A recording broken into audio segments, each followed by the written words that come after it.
Welcome to the second part of my how-to P-51 tutorial. Like announced, we discuss today how to fight in the P-51, starting with the gunnery and then talking about tactics and maneuvers against specific enemies in certain situations. So let's get started. The P-51 features 6 50 caliber machine guns, which are installed in the wings. The 50 cal is a good round, but it's not a cannon. It hurts pilots, sets fires, causes leaks and engine stoppages, but it is usually not a weapon which causes immediate structural breakup and is lacking the stopping power of a good cannon. Therefore, we need to get close to the target. I personally use a 250 meter Convergence. If you have not watched my video on Convergence yet, now or after this video is a good time, I think. It's important to understand why I think that 250 meters is a good Convergence. Link is in the card on the screen and in the description. Anyhow, in short, I choose 250 meters to be able to shoot stuff relatively close of my aircraft while still having some firepower beyond that. The reticle diameter of the gunsight is roughly 100 mils, which means that approximately a 10 meter wide German fighter are roughly 100 meters away when they completely fill the gunsight, and 200 meters when they fill half the gunsight. I usually start to shoot at enemies which fly level in front of me when they are between 300 and 200 meters away, though by that point they are approaching to fill half the gunsight. I also link a video of Requiem, since he did a fantastic video on the very similar N-3 Gunsight. It's not quite the same, but it's so similar that I think you can really learn something from that. Link is also in the description.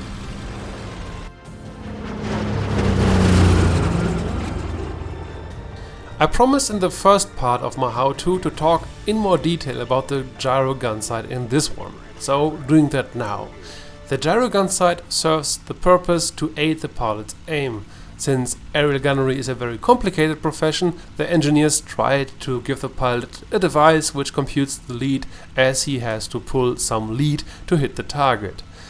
For that purpose, the Gyro Gunsight has 2 reticles instead of 1. One is static and is basically identical to the standard gunsight functionality-wise. The other reticle is freely floating and showing the pilot where his projectiles will hit, given that the pilot was earlier setting up his gunsight correctly. To do that, the pilot first has to dial in the wingspan of the target he wants to shoot, then to circle in the target with the floating diamond reticle. That way the gunsight computes the right distance to the target. The gunsight is now ready and accurate for the gunsight's intended functionality envelope. I phrased that so carefully since the gunsight is not helping in high angle deflection shots where the enemy is not pulling the same G than you. Other downsides are that the very useful slip indicator of the standard gunsight gets removed and the gunsight of course adds some workload. And if that workload can't be met, the gunsight shows you the wrong cues as well. Hence why I usually set up my Gyro Gunsight as I get ready for the takeoff. I just dial in my convergence distance of 250 meters, which is 270 yards, and set the gunsight between the wingspans of a 109 and a 190, which are very close anyway, about 33 feet, and I'm done with it. And for all other targets and distances and other situations, I use the static element of the Gyro Gunsight, which works just like the standard gunsight. But because I like the slip indicator so much, you see me flying mostly with a standard gunsight.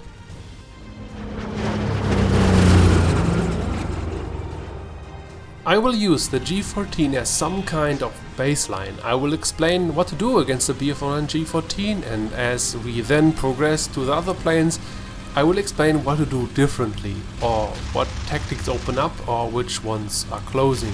The P-51 G14 is the slowest P-51 variant the P-51 has to face usually. I mean, if we exclude the very old G6 for example. On the deck you can measure a speed difference of at least 30 kph. Only at the full pressure altitude of the G14 it comes close to the 100 octane variant of the Mustang, but never really manages to be faster. The G14 is totally outclassed at high altitude, above 7 kilometers, where the MW50 injection loses effectiveness. Also, the G14 is totally outclassed by the high-octane Mustang, which is much faster at any altitude. But do not be fooled, the 109 has many tricks up its sleeves. The G14 climbs much better than the Mustang, and it's not even close.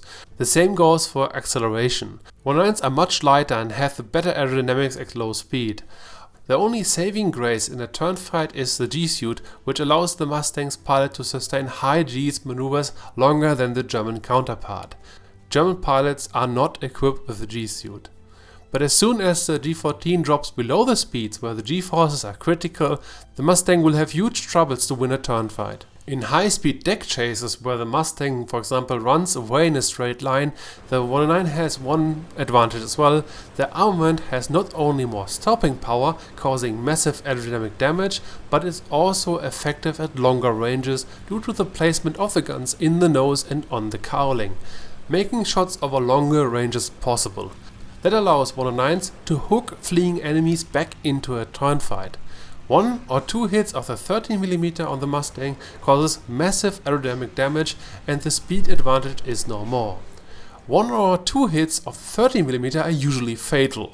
The Mustang usually needs way more time on target to cause fatal damage. 109s also lose speed coming out of the dive painfully slow, which can be a hassle in a deck chase after a steep dive, and because, I said it already, because of the good armament.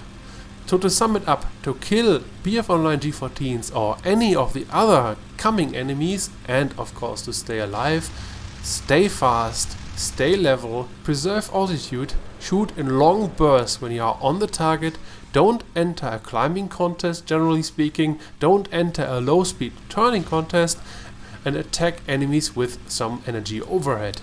Fire kinda early at let's say 300 meters and try to keep your guns on target until you pass. Inflict as much damage as you can and push through. Do not enter a steep climb or a loop if you haven't a massive speed overhead. Ideally you have a wingman at the ready to finish off the enemy in case the 109 is not down after your attack. Should you have a G14 on your 6, you have always the option to outrun your enemy as long as he's out of gun range. Watch your slip indicator, close your oil radiator and build up distance. Should you be too close and the speeds too similar, the Mustang can outturn a G14 at medium to high speed thanks to the G-suit. That is first good to stay in the offense or to spoil an attack if in the defense. In a very tight turn fight I recommend against a reversal. So let's say a 109 just settles up on you and he's about to get guns on. A reversal basically is very critical because it increases the chance of a very nasty stall. Also a G-lock is possible since this loads up the plane even more for a moment and the 109 maybe can cut a corner and gets guns on. I recommend basically to just continue a turn you began, if possible of course. Everything is very dynamic in air combat. I don't recommend using flaps of any degree. They usually cause massive drag and won't help anyway. One of my favorite defensive actions against a single attacker is a high G defensive spiral. Enter a dive, build up speed, but not too much, still have to control your aircraft, and build up some G until the blackout approaches. Break out of the spiral and go straight as soon as the attacker breaks off and use your high speed to finally exit the fight. Race away on full power until you are out of danger. Alternatively, when there are more enemies and you don't have the time to turn on the spot, I like to dive away on full throttle, not too steeply, and as soon as I am almost at the never exceed speed of 505 miles per hour, I try to level out and try from there on to outpace my attacker and maybe to set up a drag and back if possible with my wingman.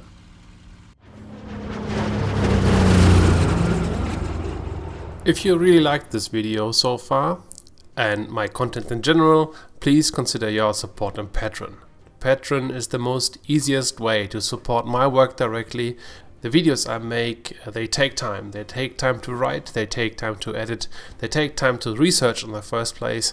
I update the page regularly, I grant early access if I manage to complete the videos early enough, and sometimes I hold polls to ask my patrons which aircraft I should do next.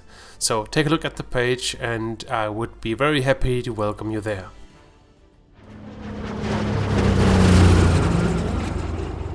Many of the tactics against the G14 apply of course in fights with the final version of the BF-109, the BF-109 K4.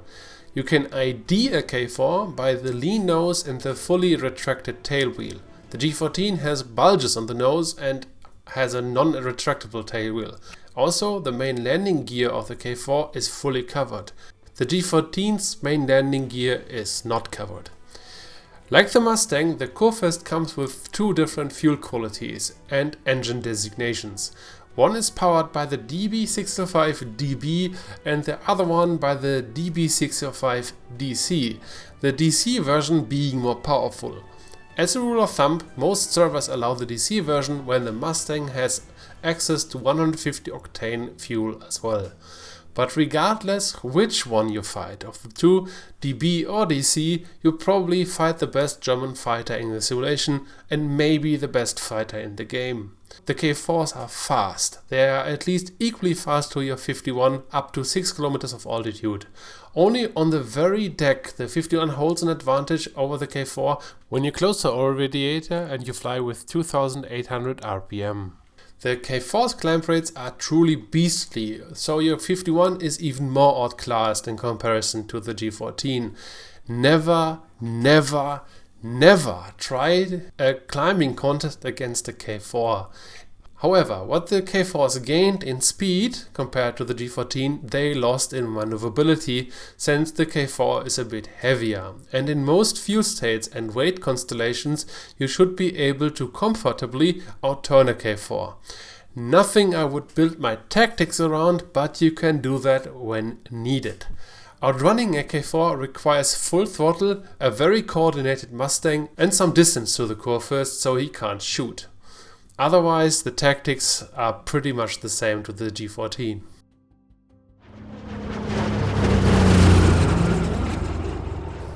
The Antons. They were fast as heck in 1942 and they were still pretty fast in 1943, especially against the Soviet Air Force, but now in 1944 and 45 they seem like antiques. Still capable in the right hands, but the right hands would do a better job in other planes. Anyway, the Focke-Wulf 190 A8 is slower, much slower than the 51s at any altitude.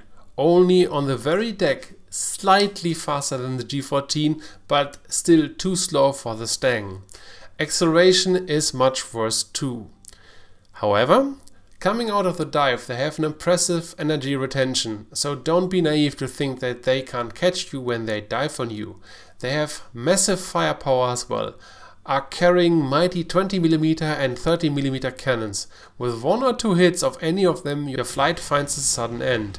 The roll rate is fantastic too and much better than the Mustang's roll rate. The elevator is very effective at any speed as well, giving it a nice high-speed maneuverability with the pilot's physical limits. The good high-speed maneuverability is something skillful pilots want to exploit to force an overshoot. However, if that happens and you play it smart, you can just dart through and outpace them. Or outclimb the Anton, since the Anton's climb rate is abysmal. Again, be careful with prop hangs above them, since one hit is enough. At similar speed, the Mustang can turn much better, so turning in the offense is a good option too. I would be careful in the defense because the 190s can pull some very sudden high angles of attack, maybe knocking themselves in the G-lock, but that is nothing which helps you as his shells are opening up your shiny wings. Other than that, the Antons can take some beating and need some treatment with the 50 cals, as long as you aren't hitting the pilot or fire emerges or something like this. In the defense against the Focke-Wulf, the same high G defensive turn or spiral helps against the A8 as well, exploiting the higher G torrents of yours. And as soon as you have distance to him, you can just climb away or run away and can re-engage as soon as the situation allows it again. Usually A8s are no real threat, mostly. You have to respect them, they have some capabilities, but in 90-95% of the cases you won't have any troubles against them.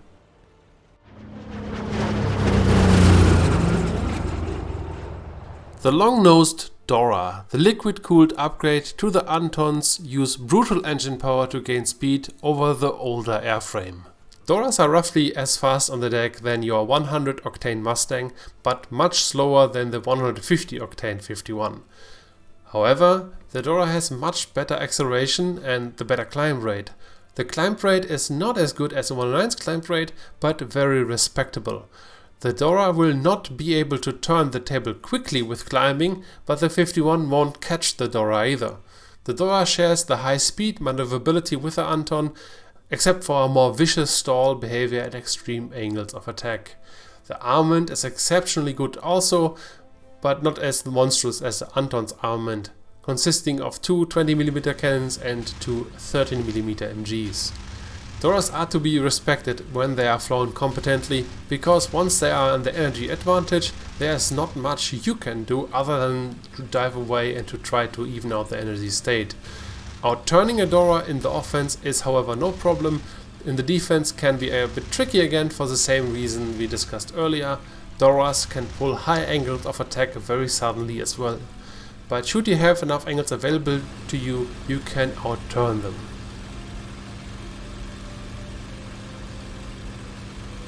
So basically, to sum it up, as a rule of thumb, against 109s, use your speed, attack in with energy advantages. As soon as this is not going to work for you anymore, you can run away and open up the distance with your speed. If you need, you can turn against 109s to some extent thanks to the G-suit. You should not rely on it. And against Focke-Wulfs you can basically do the same, however the climbing gets better in relation and you can outclimb Antons. You should be careful when trying to outclimb Doras.